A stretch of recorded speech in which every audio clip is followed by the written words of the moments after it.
Estrogen has an important role to play in keeping the gut lining really nice and tight. I think when people think about the gut microbiome or even the gut, we just think about digestion. But I really think of it as almost like a command center for your hormonal balance, metabolism, inflammation, your gut-brain axis, and your mood regulation. There are so many things that are happening at a gut level.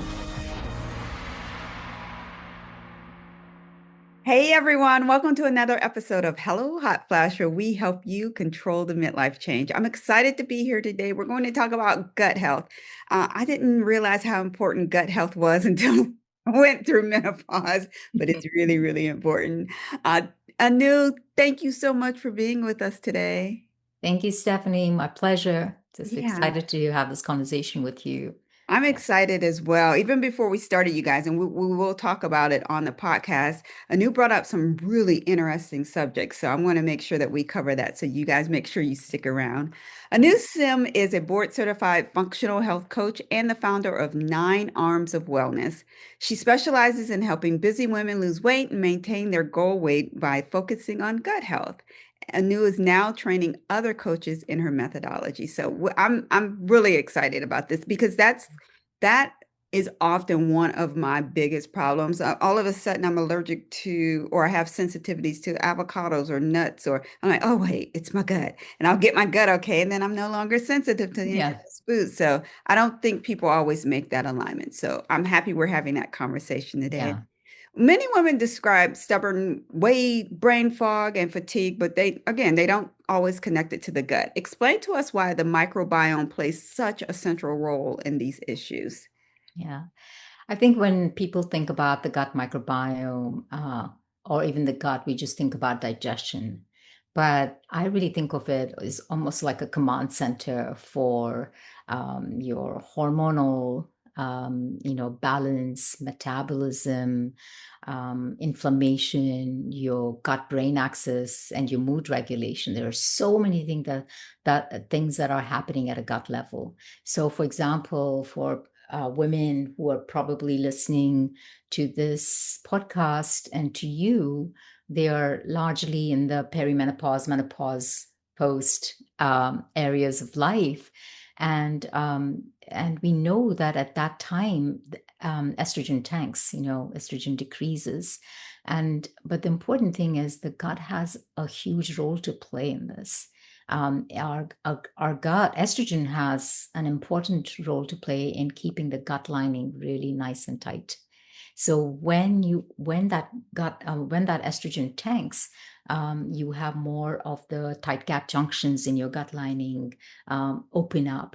Just before you said, Stephanie, that, oh, the same foods are really causing me problems. I'm all of a sudden, like, why am I not digesting the avocado? That could be from that tight gap junctions kind of increasing the space, and a lot of the endotoxins from the gut just move into the bloodstream and cause havoc. And just for that one reason, when that estrogen drops, we see a shift in how we digest food.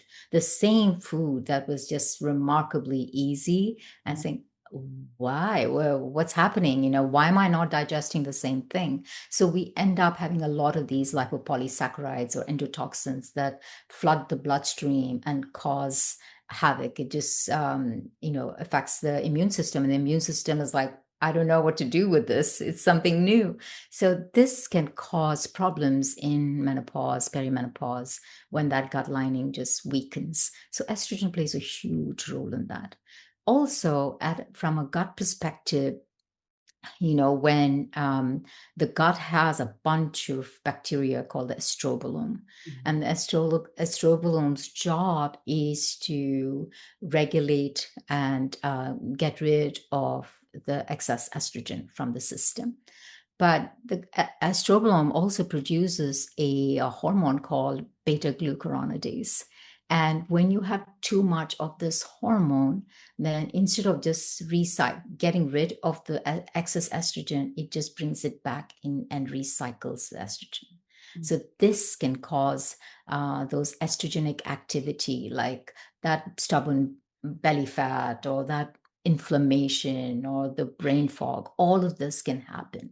And you may wonder, why is that happening? I thought estrogen tanks Yeah, yeah. during, but it's so estrogen tanks in the ovaries, but estrogen can be in other places. It can be in your fat cells. It can be from our modern life, where we have xenoestrogens coming from plastic, from the makeup that we put on our face, from our hair color, all of these things that are causing such havoc and increasing that xenoestrogens. And these xenoestrogens kind of really, stick to these estrogen receptors in our, which is everywhere. And our body is like, it really gets confused with signaling. So Yeah. there's problems there. So as you can see, the gut plays such a big role in this, and with that estrogen decreasing, it can cause so much from that gut lining weakening, from increasing that estrogenic activity. So diet, lifestyle start becoming super important. And the one thing I think we all forget is during menopause, perimenopause, the stress increases as well. Yeah. Yeah. Yeah, and estrogen has a huge, it's like a buffer for this high stress activity. So when we have less estrogen, cortisol can increase, and cortisol is our stress hormone. And cortisol is really funny, it's like it has a lot of receptors in our belly area. So they start accumulating more fat in that area because of that high stress response. So for my clients who are going through this phase, one of the most important things I tell them is let's really get your nervous system regulated. Hmm. Let's kind of find ways to decrease that stress response, and let's fix your microbiome. Yeah, that's super important. And what I always hear is it's not just one thing because you No, mentioned stress. It's all tied together, and there's different levels that we need to be working on at all times in order to make ourselves feel yeah, healthier. yeah, You also mentioned modern lifestyle. So before the call, we were talking about culture and how culture plays an impact on our gut health. But weave into modern lifestyle as well. yeah, yeah. Fast food, drive-through, stress, antibiotics, poor sleep. Yeah. How is all of that impacting us?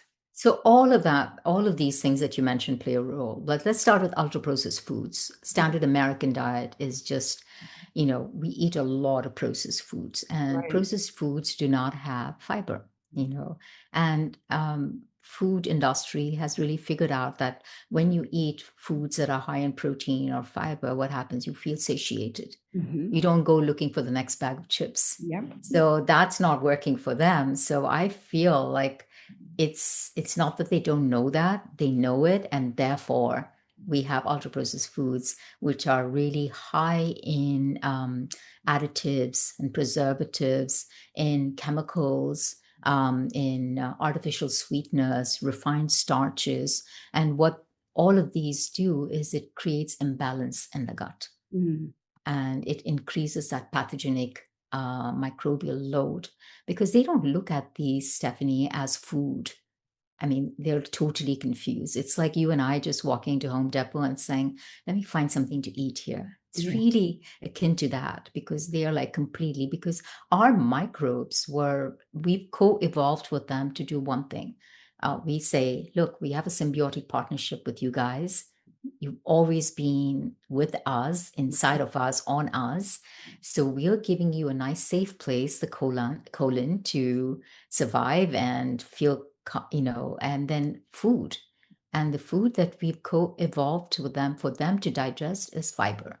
Mm. So we cannot digest fiber. It goes directly to the colon, and the microbes um, use that as fuel and metabolize it, and to produce some really incredible compounds that keep us healthy. That's pretty much in a nutshell what's happening at a gut level. Right. And if we are not eating foods that are rich in fiber, I think standard American diet is less than 15 grams of fiber. Mm. So can you imagine why we have so much more inflammation, why we're gaining weight? our brain is just foggy all the time because we're not getting the right fuel to the right people to do something with it that's going to help us in turn. Yeah. Yeah, I in my mind, I put fiber right up there with protein. So I try like I do not count calories. And I also really don't try to count intake, but I'm more conscious, more Yeah. aware of how much protein I'm getting, especially because I'm primarily am vegetarian and how much fiber I'm actually getting in my body. And I can tell you, if you think you can't tell, you really can. If you look at your stool will tell you how much Yeah. fiber you're getting in your body, or if you're feeling constipated. So I'm always like, even my adult kids, I'm like, hey, we're checking our stool. Yeah. So I know. I have conversations about poop all the time yeah. with my clients. I mean, you have to because Yeah.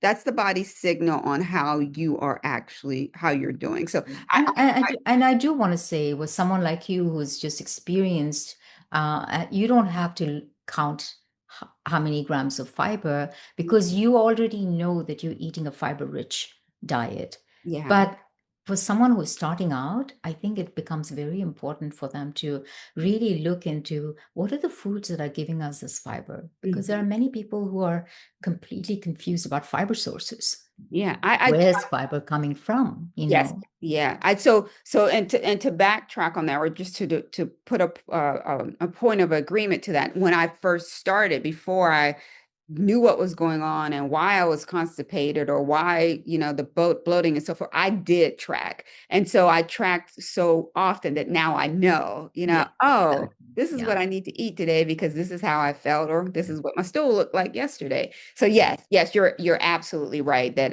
I think tracking is imperative just so yeah, you can kind of get a rhythm of right. what you're eating and what you're Yeah. saying, not to become compulsive with it or to make it any type of burden, but just to support yourself. Yeah. Yeah, It yeah. does help. And the thing is, fiber can be soluble, insoluble, and eating more of one kind can actually exacerbate that constipation, Yes. because your stool becomes very bulky, it becomes painful to get, eliminate.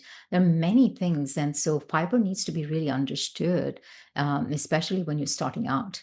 Mhm. And if you're making that transition from a standard American diet, and when I say standard American diet or a SAD diet, it's usually a diet that's very low in protein, low in fiber, high in refined carbohydrates, with refined starches, white sugar, flour, things like that, that have zero fiber. So it's really not doing you any favors.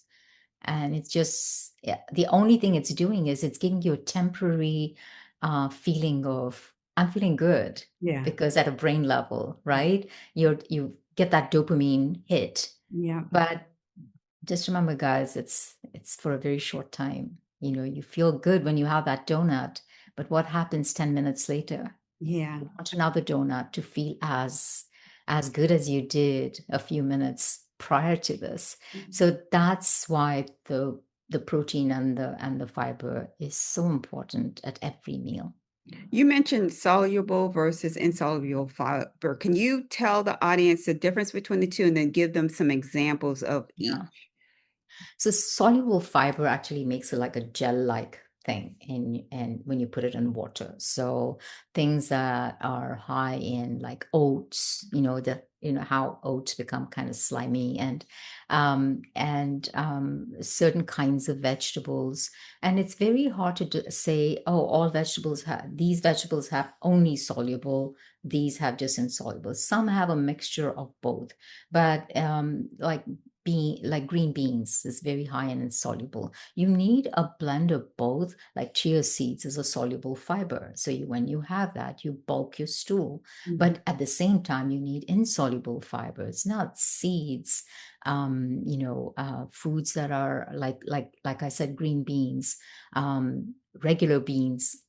When you eat a mix of all of this, then constipation or is no longer a problem because you're doing the right thing to excrete, but first of all make stool. Without these microbes, you're not even making stool. Yeah. So it's very, very important that we feed the microbiome the food, the fiber source that they so need. So soluble and insoluble. So in the book, for example, Stephanie, I really go into detail about that. What is, why do we need both, for gut health and to produce these important compounds at the end of eating it. Mhm. So you eat, let's say, a bean soup. Okay. Parts of it will have protein and other things. And let's say you've added up like avocado to it, like you said. Mhm. And most of these things are digested in the upper parts of your digestive system. But the part that goes undigested is the fiber source in the bean. And and when it reaches the colon, your bacterial, you have trillions of bacteria in the gut, Mhm. and they use this beans as its source of fuel. And once they digest it, they produce something called short chain fatty acids, especially butyrate. And butyrate is incredibly important for us. They act as energy sources for colon cells. They lower the pH in the colon. They decrease inflammation. They are an energy source for our mitochondrial health. Incredible metabolite for so many things. So so feeding them the right food becomes imperative. Yeah. So when we were chatting before we even started the podcast, we were talking about you said you'd give or doing some research around the impact of culture on your gut health as well. Some things that I had not thought about. So talk to the audience. Can you please talk to the audience a little bit Sure. about Yeah. that? Yeah. Yeah, I mean, I feel like food is so cultural, food is social. We look to food when we're in grief. There are so Mm. many reasons for that, how food nourishes us, in different moments and aspects of our life. So just thinking of food as just um, a diet, I feel like, and giving everyone the same diet may not work. So in my research, in talking to clients over so many years, what I've realized that is for this diet or I don't even want to say diet, but a way of life, Yeah. Yeah. you've got to connect it to who you are, where you come from. Um, for example, I'm Indian, and my comfort food is rice and lentils, Mm. dal. I may, if let's say you tell me, Anu, you've got to eat a Mediterranean diet, that is what people are saying is really going to help you. I might do that for maybe 2 weeks or at least until I'm in the program with you. But once I leave, that habit loop of going back to that rice and dal is so strong. And the Mediterranean diet is not procedural yet. Who's going to win? Right. It's always a habit that's already there. Mhm. So for me, looking into it and working with different minorities, I realized that we have to serve them better, really keep it being cognizant of their own choices of food, Right. whether it's Mexican or Indian or Italian or African American. We all have things that we really are go-to foods. Mhm. Like my African American clients will come with their favorite recipes, you know, and I will look at it and say, look at that. This has collard greens, but it has a ham. Do you really need that? Yeah. How can you make this really rich? It served your ancestors because they lived a very different life from you. They were in the field. They were doing a lot of backbreaking work. Yeah. We're not doing that. We're Mhm. doing this, Yeah. Yeah. doing Zoom and Yeah. really having to purposefully go and exercise because we don't have enough movement. Right. So you can't look at your ancestors' diet and say, okay, I'm going to eat exactly like my ancestor. It's Mm. not going to work for us. Yeah. So, but taking that same thing and saying, oh, I love this as a comfort food, but let me just take this, and this out and still make this my comfort food has worked remarkably well with my clients because they're respecting their tradition, but at the same time, they're able to keep this style of eating sustainable. Yeah, it's so true. I was thinking, first of all, my vegetarian son can make a mean vegetarian collard green. It's really good. And so over the year, we've both been, it's probably been about 14, 15 years. Over the years for Thanksgiving, that has been because, like you said, you have memories attached to the food. Exactly. So over the years, we've slowly gotten everyone like, so what we'll do is make a turkey and then we'll make two chicken and dumplings. So a chicken and dumpling and a mushroom and dumpling. But everything else is vegetarian and no one's like noticed the difference. We just kind of slid it in. It's still good. It's still Mhm. flavorful. And we don't slump around on Thanksgiving. You know, everyone Exactly. still has energy. So Yeah. it can be done. And that was so smart of you. And I so appreciate the fact that you do look at that because we do have differences in the way that we were raised, the way that Yeah. we think, and the again the memories. If you Yeah. mention blackberry cobbler, I think of my grandmother and how do you change those things? So yeah, And you also have to look at the metabolic picture of these communities, right? South that's Asians, important. Blacks. We have some metabolic issues that maybe our Caucasian brothers and sisters are not so bothered by. Cholesterol, for example, LDL. We are genetically prone to atherosclerosis. We have a marker called LP little a that seems to be higher in our populations. So, telling a patient or a client and explaining this becomes very important because then once they have the information and you learn something, there's no unlearning it, Yes. you Yeah. know, Yeah. then they can start looking at food as medicine. Yes. Yeah. That's powerful. So Mm. we've talked about a lot of things, really good stuff. And so some of the signs that we've been discussing are related to like what we can see, our stool. But are there other subtle symptoms that we should be thinking about that are often overlooked that would tell us, there's something else going on in the gut? You mean besides the gut? Hmm. Yeah, definitely. I think because short chain fatty acid is an energy source and it's really helping us with inflammatory responses, in cortisol spike, things like that. Um, I think we should look beyond the gut. We Hmm. look at inflammation, chronic inflammation in the body, type 2 diabetes, high insulin resistance, metabolic um, issues, obesity, because metabolism is so unique to what kind of microbes you have going to bat for you. Yeah. So keeping that in mind, it's just not just metabolism as, oh, it's just my genetic curse, look at me, this is what, but it's way more than that. We are more microbial than human. So really kind of keeping an eye on that. Brain fog, the gut and the brain, 90% of serotonin is made in the gut. And it's sending responses, it's sending way more responses to the brain than the brain sending responses to the gut Mm. through the vagus nerve. So really kind of keeping that in mind. And like when we're going through menopause, what's happening? Our brain shifts, everything changes. There's a lot of research today saying that it's almost like at that point, the brain takes it's rethinking stuff. Mm. Things are changing in the brain, but the brain is saying, good gosh, estrogen is low.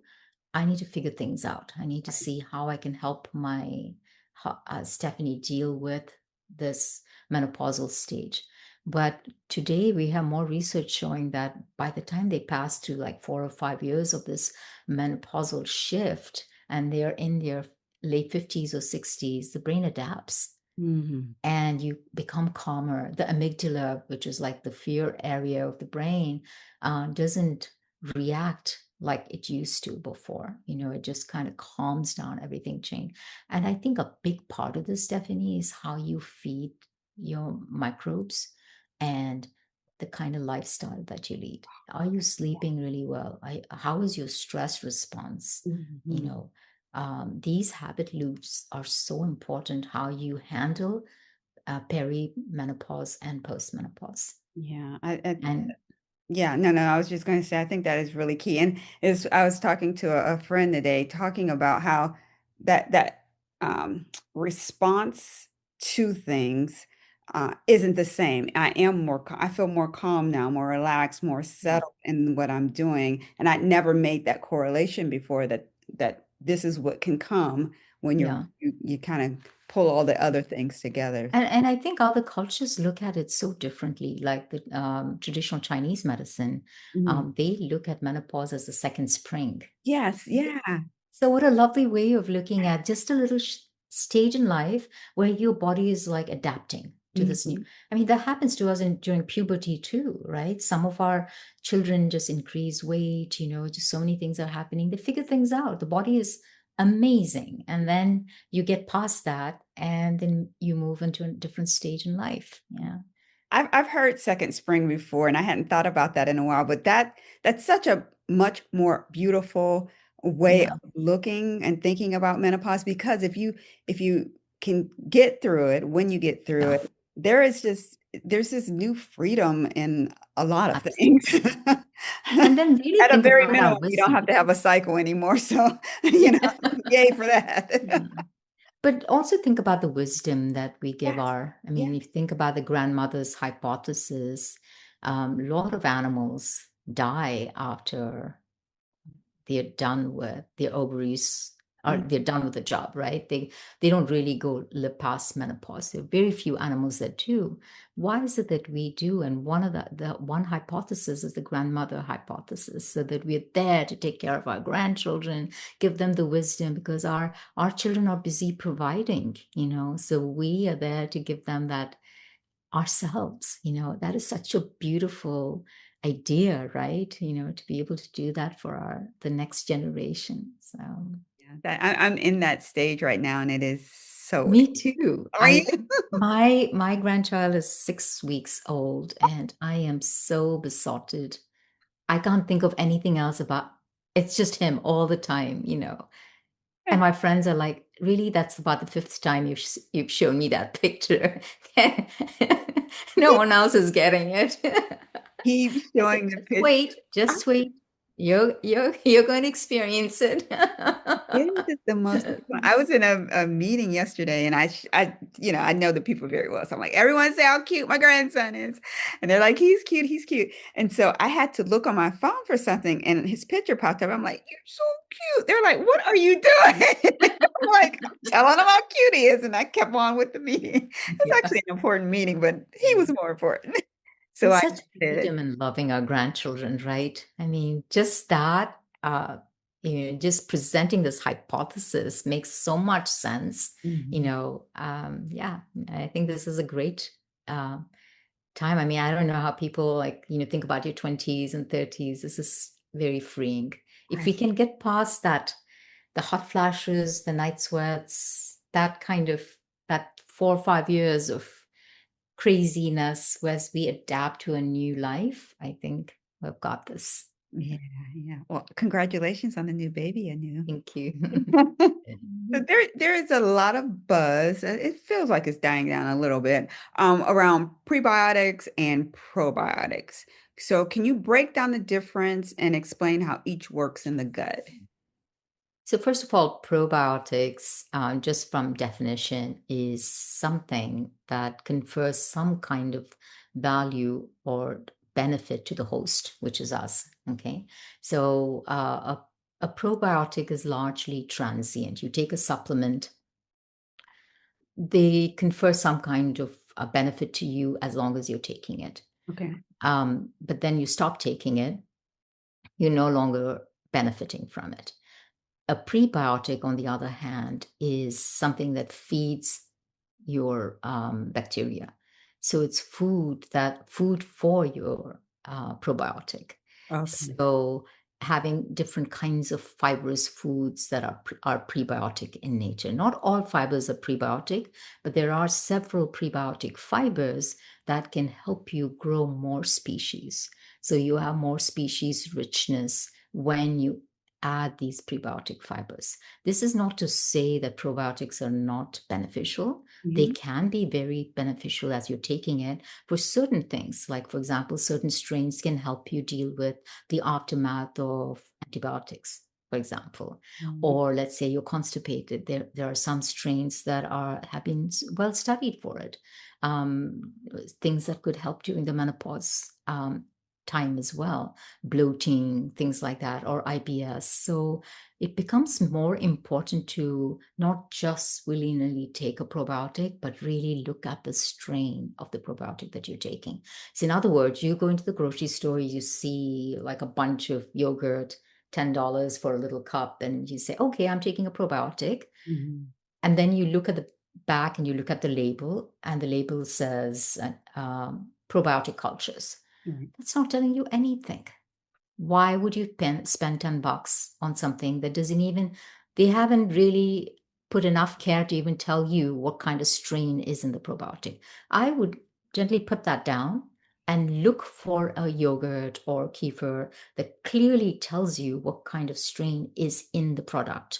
So, Mhm. for example, if you look at a yogurt that says BB lactose 12, Right. so that's really a pretty well studied for constipation, or plantarum, Lactobacillus reuteri. So you really look for good strains that are going to help you. And how do you know this? You could look at my book. You could look at studies, Mhm. on in PubMed, and there's a lot of information. We're no longer.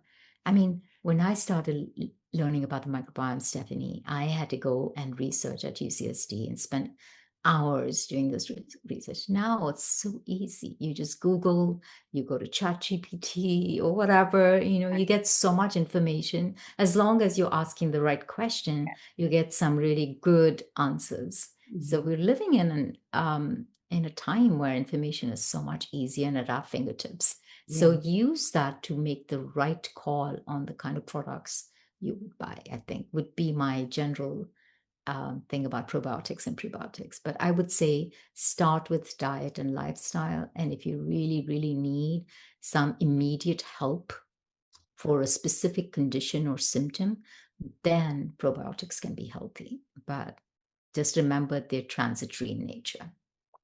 Kefir or kombucha? Ooh,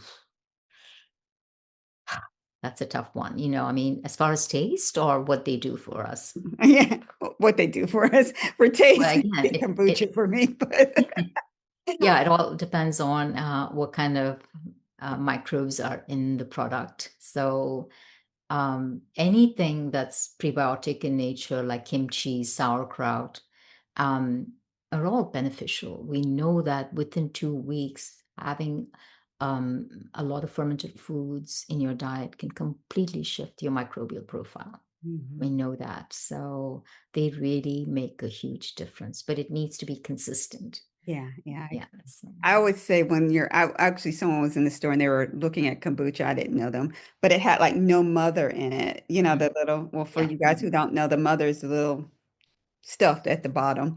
And I'm like, well, this is what I started explaining. They're like, Yeah. oh, I didn't know that. I'm like, you're just kind of drinking some sugar right Yeah. now. Mm.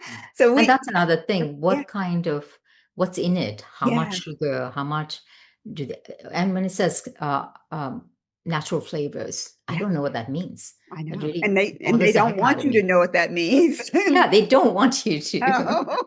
Yeah, and all the artificial sweetness, Yeah. we know that it is, yeah, it may not up your blood sugar. It may not do that. It may not have calories, but your microbes are still looking at it as a sweetener, Hmm.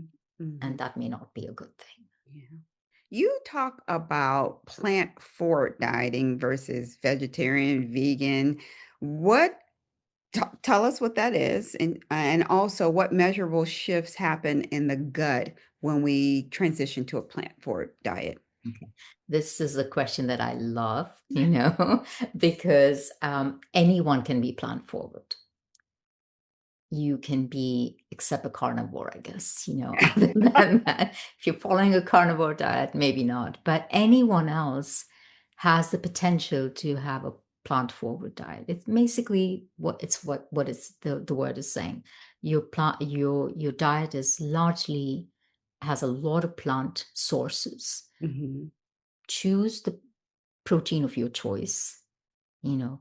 But the way I put it to my clients is anchor your protein, very important, especially for us in menopause and postmenopause, anchor the protein, or older men and women who are susceptible to sarcopenia or loss of muscle. Protein is important. That protein can come from plants or animals, but always surround with a lot of plant sources. Mhm. I think that should be the key for everybody's diet, regardless of how you define your way of eating. Every culture has both these sources. So pick your choices and just make peace with whatever that is. Yeah. I mean, I think we argue too much about protein sources where there's no need to. It just depends on, first of all, if you're just eating protein, I can tell you that that's not a good thing, Right. because from a microbial perspective, what is the one thing your microbes like? They like fiber. Mhm. So let's say you decide you want to be a carnivore. Okay, you're not eating any plant sources, or you're eating a standard American diet that does not include a lot of plant sources. Okay. So you you eat a steak, for example, and you're thinking that most of that protein is digested in the upper parts of your digestion, but some of it ends up in the colon if you eat way too much, or you're not digesting the protein. Ends up in the colon, and the colon, there are certain microbes that are very adept at digesting protein as well. It is not your first choice, but if there's nothing else, they're not going to starve. So Right. they metabolize the protein, but the unfortunate thing is, as they do that, they start producing a lot of toxic metabolites like ammonia, hydrogen sulfide, picrazole, and we don't want that. Yeah. So for my clients who eat animal protein, this is how you handle it. Eat the animal protein of your choice, but always surround with fiber, so your gut microbes are given the fuel that they can actually make some really healthy compounds with, instead of the toxic compounds. Mhm. That makes So yeah. that do you is that is Yeah. that a good explanation? It Yeah. is. It is. Okay. It really, really makes sense. Because even inside my own home, we were like, the protein conversation is a frequent Oh conversation. my gosh, it's too much. It's like, It's like, guys, eat what you want. Just eat the fiber, you'll be fine. And the reason I say that with a plant forward diet is because the more plant sources you eat, the more diversity you have in your species. yeah. So in order to understand what is a healthy microbiome, we have to kind of look at it as it's a resilient microbiome. It's a microbiome that bounces back after an illness, antibiotics, or whatever. And a resilient microbiome has a lot of species richness and evenness. So it is able to produce all of these healthy compounds and take care of you very quickly. Mhm. So for that, it needs a wealth of fibers. Yeah. And that's the reason for a plant forward diet. Yeah. Sounds good. Sounds like a plan to me. And that's what I always try to get folks to do. Because in all honesty, if you try to go vegan and vegetarian and you aren't watching the amount of protein or fiber or even food that you're getting, it can, have different effects. Yeah, a vegan diet does not mean it's an healthy diet. You could be Correct. vegan and eat all the shitty things in the world, Yes. because what are you doing? When I think what we do as a system is we're always looking for protein as a Hmm. nutrient. We're Hmm. looking for good fats. We're looking for fiber. So if we decide to say, "Oh, I'm going vegan," for whatever reason, philosophical, whatever, but you're missing these important macros and micros, and then we're instead eating a lot of unhealthy stand-ins for the foods that you were eating before. Right. That's not going to be of service. That's why I have a hard time saying gluten is bad for everyone, Hmm. for example, because a lot of these grains that have gluten are very healthy for a lot of people. Yeah. So you can't just assume that it's across the board bad for everybody, you Yeah, know. that's true. That and so even with I think I told you before we came on air, but I've transitioned from vegan to vegetarian. Now I'm pescatarian. And it's just because I knew I wasn't getting exactly what I needed and what my body needed. And I've had friends who've gone vegan and like 3 weeks later their hair is falling out and they kind of ate okay. It just was not for their body. So it's so individualized and you have to be aware of what's going on inside and out Mm. in order for you to determine, Yeah, one man's food is another man's poison. oh, You know, you've exactly. got to Yeah. really food nutrition is very complicated. So if anyone Very says that they have the right thing for you, I would run from them because it's not that easy. It's And not that easy. Yeah. Yeah. No, so no, you just no. have to kind of try and really respect the fact that you have the power, you know more about your body than anyone else, because this is an experiment. Mhm. I Mm, mean, you have so much knowledge about yourself, yeah. and that's how you figure out what is the right choice for you. And but we can only tell you, I think I can only share studies and the 3 or 4 years that I did all of this, the research on my book. The one thing that was very clear was fiber, the importance of fiber. Yeah. So there's no walking away from that. But And from a you're Mhm, not telling someone eat only this type of fiber. That's totally different than saying yeah. you need to eat fiber. So You yeah. need Yeah. a variety of foods that really Mhm. help you, not just from a microbial standpoint, but a metabolic standpoint, because so many of us have diseases that are lifestyle diseases, like diabetes, like blood pressure, like cholesterol, like obesity. These are all symptoms of something larger happening in our bodies. So if we can just support it with eating the right kinds of food and lifestyle. Like exercise is so important, sleep is important, biohacking stress, that's key. Just all of that is super important. And Yeah. it's not about longevity, but it's about a health span. How do we eat healthy? Mhm. So in our 90s or the last decade, whatever that is, you're still able to do the things, you're still able to pick up your grandson, do things. Yeah. I Yeah. think that's the most important message Yeah. for all of us. And even to be around to see my grandkids' kids, like, Yeah. Or yeah. them graduating from high school or Yeah, something like that. yeah. My grandmother was fortunate enough that she saw her great-great-grands, so I'm like, all right, Yeah. we can do this, Yeah. Stephanie, because 'cause I'm armed with way more knowledge than she ever had, no Yeah. fault of her own, but I understand what's going on in my body, what I need to eat versus her having Mhm. to eat certain things in order to just survive, so I'm like, if she can live that long, see her great-great-grands, I should be able to see some. Mhm. I can Absolutely. I can't imagine baby Reuben having grandkids. That's another story. You developed the 9 arms of wellness approach. What does that framework reveal about how interconnected gut health is with the rest of our body? Yeah, I think diet is the biggest mediator. Diet and food is one of the arms. And when I started working with clients, I realized that food was very, very important. But as I walked through the journey with them, I realized hydration is important, sleep is important, mindfulness in life is important because even like something as simple as eating and being mindful about eating and chewing is so important because digestion begins in the mouth.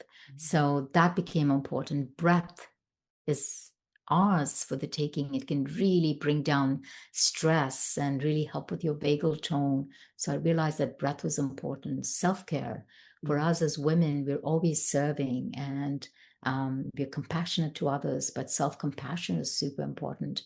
And um, we don't even know what self care is sometimes, because we think it's when I ask that, I say, oh, yeah, I paint my nails, I do all of that is great, but real self-care is taking care of yourself, and that comes from asking yourself the right questions, Yeah.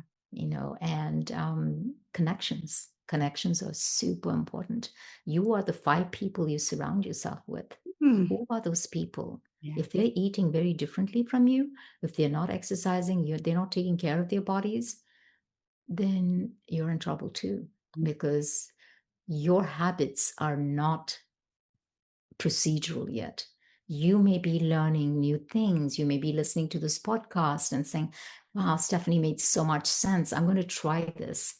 But Stephanie's influence over you is just as long as the podcast lasts, and maybe if 10 days after that. But the 5 people you surround yourself with, they're always buzzing around and telling you, hey, let's go get some McDonald's, or let's do this or that. Yeah. So who has the power over you? Yeah. Those people do. So either you have a choice of transitioning them into a more healthy diet, or like I say, find some new friends. Mhm. That's so good, and that's so powerful for people to think about. I did an episode where we're talking about alcohol and decreasing or eliminating alcohol, and that was part of it as well. Like if you're surrounding yourself with people who think every Friday night you need to go out and drink, then you're going to be more tempted to go out and drink, and And that's alcohol is so cultural, yeah, right? You yeah. watch any movie, the guy comes home, he's just opening the cabinet, getting some whiskey out.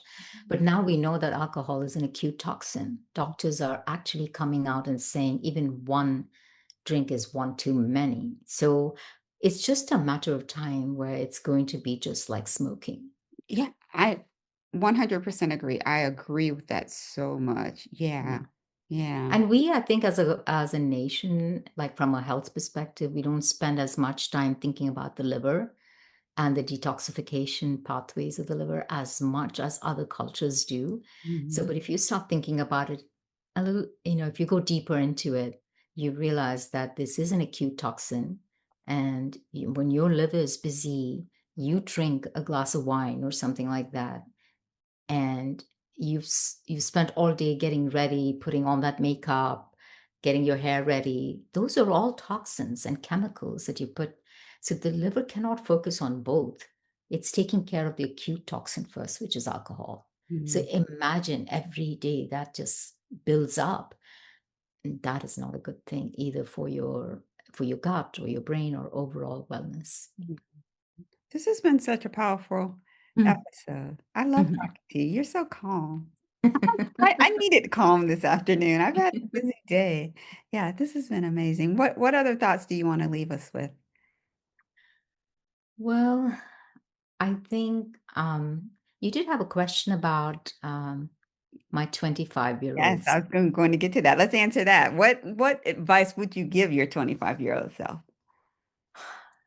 I think for me, the biggest thing I would tell my 25-year-old self is, you're at a time in your life that everything is just like working greatly for you.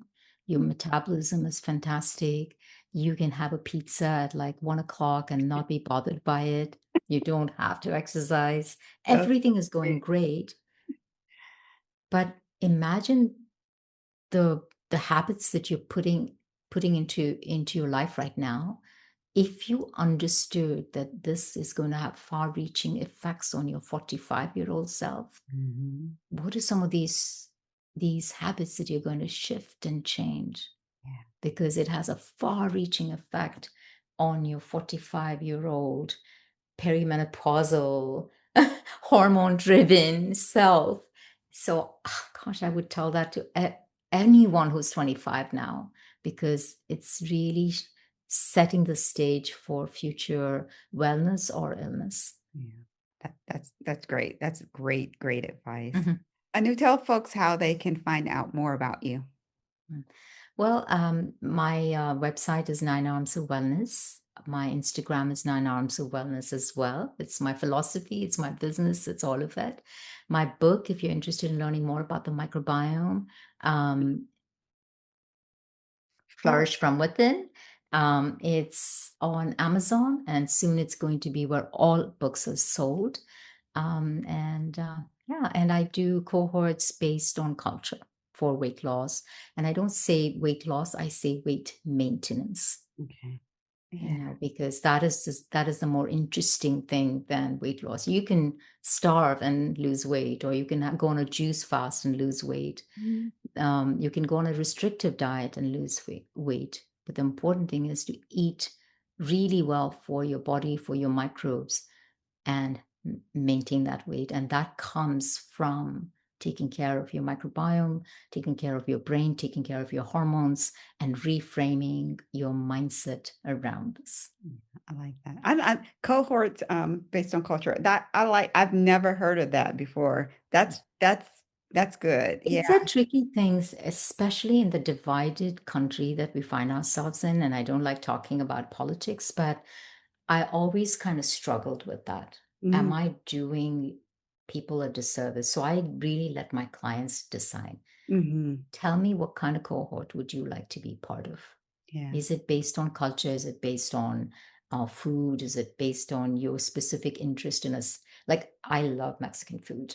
So if you wanted to I put love me Middle Eastern food. I would be in that cohort.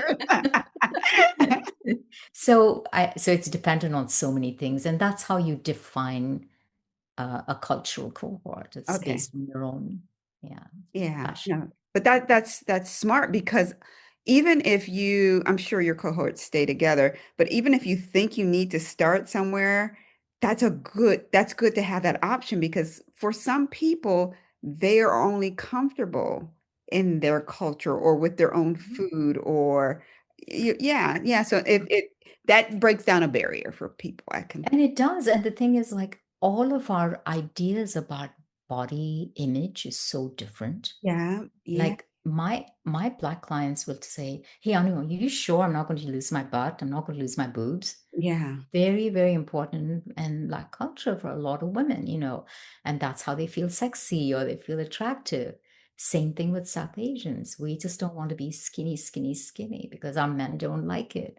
So, it's so many things. It's not just about health, because when you're thinking about it, there's so many other layers to it that I find out every single day. yeah. And I'm amazed by it and amazed with how much we don't know about this, which people feel really uncomfortable even talking about. Mm, yeah, I And love. that's pretty powerful when you actually think about it. Yeah, it is. Thank you so much for spending time with me today. And you're so welcome, Stephanie. It was a pleasure. Thank you so Thank much. Same here. Everyone, thank you guys so much for listening to Hello Hot Flash, where we help you control the midlife change. All of the information that we talked about will be in the show notes, and I'll make sure that I put a link to 9 Arms of Wellness and also to the book Flourish. You guys, thank you so much for joining us, and here's to your health. Many women hit midlife and suddenly nothing works the way it used to, especially our metabolism. It changes fast, and a lot of programs totally ignore that change. Reverse Health, they're different. It's a science based program created specifically for women over 40, women who are perimenopausal or postmenopausal, women whose bodies, hormones, and schedules have changed. When you join Reverse Health, you get a personalized plan built around what works now. Smart movement like wall Pilates, strategic fasting, hormone balanced meals, and simple tracking to keep everything realistic. And here's what surprises most women. You don't have to wait months to feel a difference. Many women feel a difference on day one. More energy, more clarity. If you're ready for something designed for your midlife body, visit the link in the show notes to learn more about Reverse Health. Your midlife deserves a program built for you.